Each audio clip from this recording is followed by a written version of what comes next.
Senator Tom Cotton, but he'll be working today. I don't think he'll be on the mall. Good morning, Senator. Welcome back to the Hugh Hewitt Show. Good morning, Hugh. It's good to be back on, and maybe I should say welcome back to you to the Hugh Hewitt Show after a couple of weeks of rolling up your sleeves for the presidential debate last week. Well, it was a trip into Alice in Wonderland world. All three of my questions were about the Chinese Communist Party, one way or the other, about the ships we need to deter them, about the TikTok that is destroying us, and about the fentanyl that is killing people. And I hope someone noticed that. But I wonder what you thought about the answers on the ship question, Senator Cotton. Well, Hugh, I'll confess I didn't see all of the debate, and I'm not sure I saw that one as well. The short answer on shipbuilding is that we need more and better and more diverse. Some people will say that, well, our ships are so much more capable today than they were, 30 or 40 years ago, and that is true, but a ship can't be in both the South China Sea and the Persian Gulf at one time.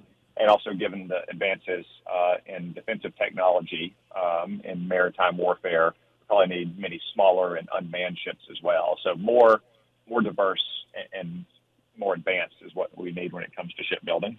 Governor Christie zeroed in on submarines, and that's what I was looking for, is an awareness of the under-the-sea realm. And I guess 40% of our submarines can't even get maintenance now because we lack the shipyard capacity, Senator.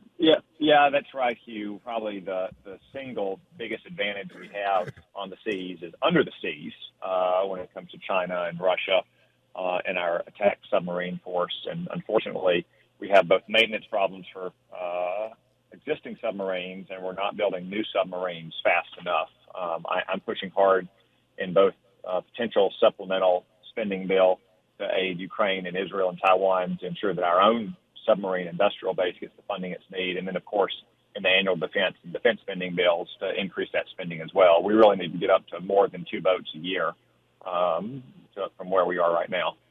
Now, Senator, I want to switch to Israel if I can. You've said on this show many times it would be best if the president would simply not say anything about anything because he's infirm. Yesterday, his comments on not attacking hospitals was like putting a giant sign over hospitals in Gaza and telling Hamas to retreat there. What do you make of that? Do you think he actually meant what he said, or did he read the card wrong?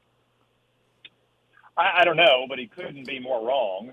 The only person or the only people who are violating the law of war in Gaza right now are Hamas by using hospitals and other clinics for their operations. And it's not like the Hamas fighters just ran into hospitals to take cover. They've spent the last 17 years building tunnels and command posts underneath places like the Al-Shifa hospital. Israel has no obligation to steer clear of that hospital. Under the law of war, it only has to give Hamas and people, the civilians in that hospital, reasonable warning, which they've done, and the opportunity to leave before they turn it into rubble. And if Hamas won't leave it, that's exactly what they should do, because you cannot allow terrorists like Hamas to simply cloak themselves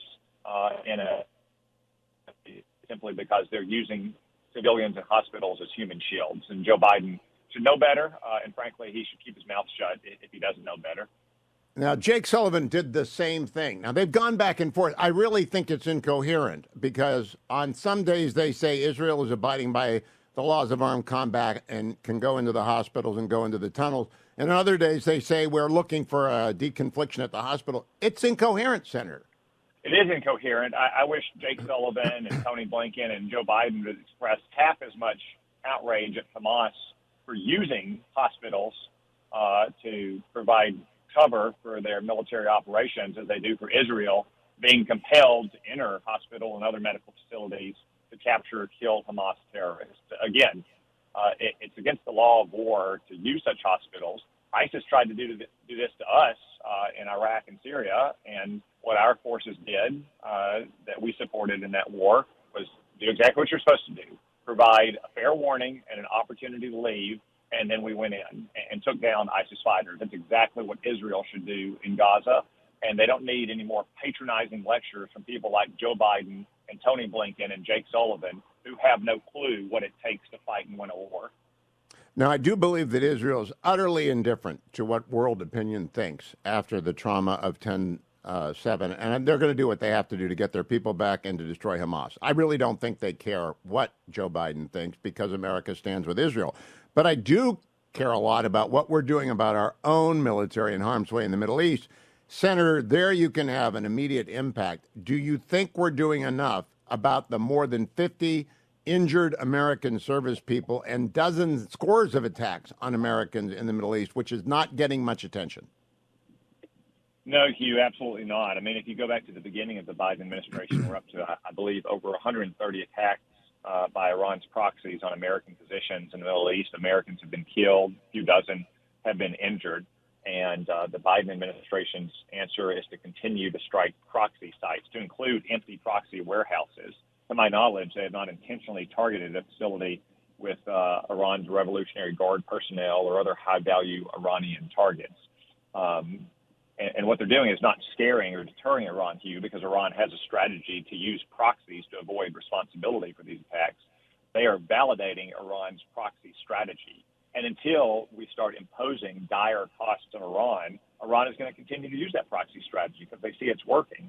I have to say, if I could recall, Jim Malone, the character Sean Connery played in The Untouchables, he had an approach to these things that seems to understand Middle East politics a lot better than Joe Biden does, which is if they send one of yours to the hospital, you send one of theirs to the morgue, and preferably many of theirs to the morgue. Only then will the Ayatollahs get the picture. I used to have that soundbite, but I had a producer back then, and I don't have any more. Senator, can you tell me what the strategy of America is vis-a-vis Iran? Because I've seen some reports this morning. I have not verified them, so I'm not going to assert this, that Team Biden wants to get another $10 billion to Iran in a variety of ways for a variety of ends. I'm not sure if I can believe that. Yeah. It's so astonishing. I'll tell you exactly what the Biden administration's strategy is towards Iran after the October 7th attack, exactly what it was on October 6th. They genuinely have not changed our strategy towards Iran in one single way. And you're right that it appears the administration is about to renew sanctions waivers that will provide Iran up to $10 billion more in free cash, just like they continue to refuse to enforce the oil sanctions on Iran, which has provided a lifeline to that terror regime going back nearly 3 years now. So, no, we have not changed our policy towards Iran one bit, despite Iran's support for and celebration of the terror atrocities of the October 7th attacks. It couldn't be more foolish or more dangerous. Now, I did see that, but I don't know what that means. Are we going to allow money to flow from third-party banks to Iran in the amount of $10 billion? What are we doing? This specific waiver relates to payments that the Iraqi government has made to Iran that have been frozen. The administration unfroze by giving sanctions waivers a few months ago. That waiver is up this week, and it would appear, from all accounts, the Biden administration is going to renew that waiver. Again, reports have emerged in the last couple of days. They haven't denied it either, which tells me where they are going to let Iran get another $10 billion, and they're simply trying to avoid any attention for it. Probably hoping the president's summit with Xi Jinping in San Francisco tomorrow will overshadow, once again, Joe Biden enriching Iran to the tune of billions of dollars. So we could stop Iran from getting $10 billion, and they are choosing not to do so. Is that correctly stated? That is correctly stated on this discrete issue for this week, Hugh, but it's understated the overall situation. We could stop Iran from getting tens of billions of dollars if the president would simply enforce the sanctions against the shipment of Iranian oil. So that oil goes primarily to China, by the way, and the president is refusing to enforce sanctions on third-party facilitators like shipping companies, insurance companies, and financial companies that make that shipping possible. So at the same time, Iran is selling weapons to Russia that it uses to kill Ukrainians, and Iran is underwriting Hamas's and Hezbollah's campaign of terror against Israel. We're also allowing Iran to sell cut-rate oil to China. That's how warped and silly and foolish our Iran policy is. Iran is all around the world aiding our worst enemies, and Joe Biden is enriching the Ayatollahs. And they're killing Americans. They're trying to. Now, Senator, I try and understand the other point of view so I can better debate it. What is their theory of the case? Because there is no one that I can understand, no theory that I can understand that would give them $10 billion right now, much less billions. So, well, first off, Hugh, you have to understand that going back to the nuclear deal with Iran in the Obama era, that the Obama-Biden Democratic Party has superimposed politics in the Middle East. So if you were opposed to Barack Obama's nuclear deal in 2015, then you were wearing a red jersey. That means Benjamin Netanyahu and Mohammed bin Salman and Mohammed bin Zayed and others were a de facto extension of the Republican Party in the Middle East, and therefore the partisan adversaries of Joe Biden and Barack Obama. That's the first thing you need to understand.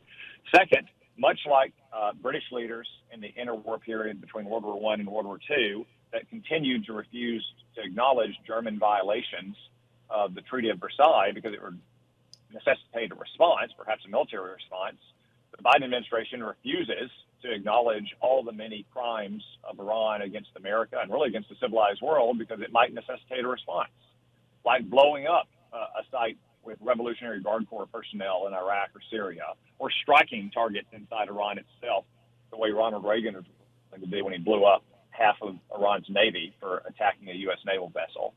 If the Biden administration acknowledges all of these crimes and Iran's culpability, they know that the American people might demand a military response. And that is the one thing that Joe Biden absolutely refuses to do. A last question, Senator. I've been reading a book called The Pope at War, which is based on the Vatican archives that just opened. Pope Pius XII simply refused to believe how evil Hitler was. Is that the problem? Do they not know, or do they know and they just are afraid of the consequences of knowing? I think they probably don't fully accept it. The Obama-Biden Democrats have a very progressive mindset. They don't believe in anything like a fixed and timeless human nature that is stained by original sin. They believe in the perfectibility of mankind the way, their Wilsonian forefathers did. And therefore they can't accept, the evil they see in Hamas. But at the same time, if they acknowledge that evil, not just use a little bit of rhetoric about it, they'll be called upon to respond to it. That is the dilemma. Senator Cotton, thank you.